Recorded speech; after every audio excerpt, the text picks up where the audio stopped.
Resetting your Lotus Lantern LED lights can resolve issues like freezing, unresponsiveness, or color control problems.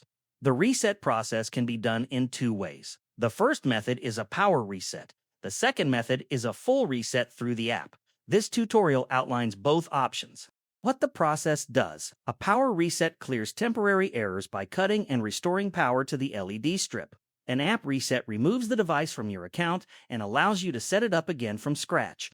Method 1. Power reset.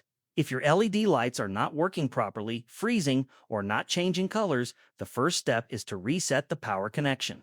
Go to the power adapter of your LED strip and unplug it from the wall socket. After unplugging it, wait for about 30 seconds. This short pause is important because it allows the system to fully shut down and clear any temporary errors. After 30 seconds, plug the adapter back into the wall. Your lights will turn on again, and this means the basic reset is complete. Method 2. App reset. If you also want to reset everything inside the app, open the Lotus Lantern app on your phone. Wait for the app to load and show your connected device. Then go to the menu section and find your LED light device name. Tap on the device and look for the connect or pair icon. Choose the option to unpair the device. This will remove the current connection and bring the settings back to default inside the app. Once unpaired, you can pair the device again using the app.